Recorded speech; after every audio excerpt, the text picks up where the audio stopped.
مدارس کی رجسٹریشن کے حوالے سے ایک گفتگو منظر عام پر چل رہی ہے۔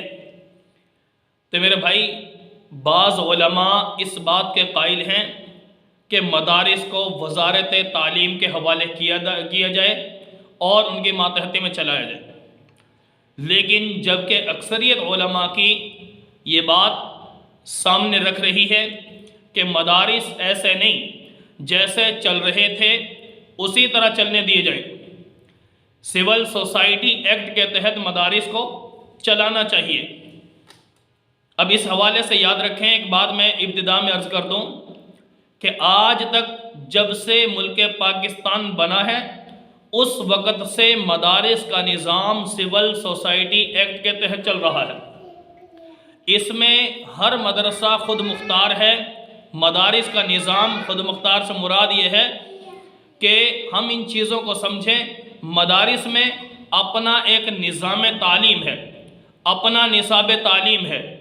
اگر ہم اس کو اس وزارت تعلیم کے حوالے کر دیں، جیسا کہ سکول و کالج کا نظام ہے، یونیورسٹیز کا نظام ہے، تو میرے بھائی اس طرح کرنے سے ہمارے ادارے پابند ہو جائیں گے، مدارس پابند ہو جائیں گے۔ اس میں کلاسیں جیسے چل رہی ہیں انہی کی سرپرستی میں چل رہی ہیں، مرضی کا نصاب ان کا، نظام تعلیم ان کا، نصاب تعلیم ان کا۔ اس طور پر ہمارا مدرسہ جو قرآن اور نبی کے فرمان، اللہ کے نبی کی حدیث کا جو یہ سبق دے رہا ہے، درس دے رہا ہے، ان چیزوں کو دیکھیں، یہ سارا کا سارا نظام متاثر ہو جائے گا۔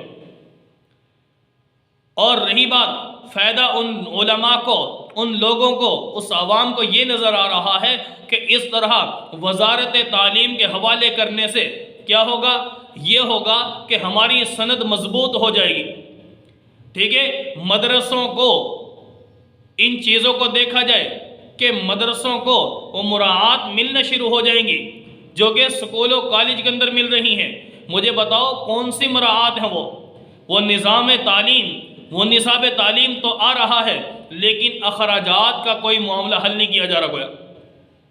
اس سے میرے بھائی میں یہ عرض کر رہا ہوں کہ ان معاملات میں پابندیاں، طرح طرح کے مسائل کھڑے ہو رہے تو مدرسے کا نظام ایک محدود ہو کر رہ جائے گا۔ رہی بات اگر آپ یہ کرتے ہیں کہ بھئی نظام تعلیم، نصاب تعلیم کے بعد جو ایک ہم چلانے کے بعد سند ملے گی، مضبوط ہو جائے گی، اس کی قبولیت عام ہو جائے گی، اعلیٰ درجے کی پوسٹیں حاصل ہو جائیں گی، اگر اس کو کرتے ہو یہ فرضی کام ہے۔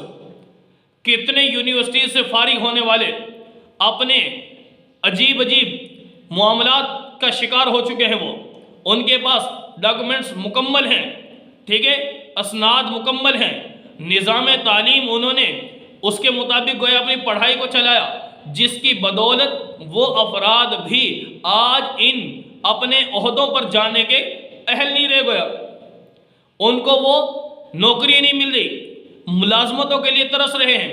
تو میرے بھائی، تو مدرسے کو کب یہ ملے گا؟ وہ فنڈ کب ملے گا؟ اس کی سند کو وہ قبولیت کب ملے گی؟ مدارس کے پڑھنے والوں کو کب ان کو نوکری ملیں گی؟ جب تمہارے یونیورسٹیز کے پڑھے ہوئے بڑے بڑے اعلیٰ درجے کی ڈگریاں حاصل کرنے والے لائنوں میں لگے ہوئے ہیں، تو میرے بھائی یاد رکھیے یہ ایک غلط قسم کا دھوکہ دیا جا رہا ہے۔ مدارس کو اسی حال پر چلنے دیا جائے تو اس سے ہمارا نصاب تعلیم، نظام تعلیم باقی رہے گا، جس کی بدولت ہوگا یہ کہ ہمارے مدارس جیسے اپنی مرضی کے مطابق ایک وفاق ہے، تنظیمات مدارس دینیہ یہ ایک ترتیب سے اپنی مرضی کے مطابق عمل کر رہے ہیں، اپنا عمل جاری رکھے ہوئے ہیں، اور ہمارا نظام تعلیم بھی اعلیٰ چل رہا ہے، نصاب تعلیم بھی اعلیٰ چل رہا ہے۔ تو میرے بھائی اللہ کے قرآن کو محدود نہ کرو، اللہ کے نبی کے فرمان کو محدود نہ کرو۔ سکول و کالج آج خود مختار نہیں ہے، مرضی سے کچھ نہیں کر سکتے وہ۔ تو آج ہمارے مدارس والے جو کچھ بھی مدارس کے لیے کر رہے ہیں، تو میرے بھائی اس ساری چیز سے ہٹنا پڑ جائے گا، کٹنا پڑ جائے گا، اور ہمارا نظام تعلیم محدود ہو کر رہ جائے گا۔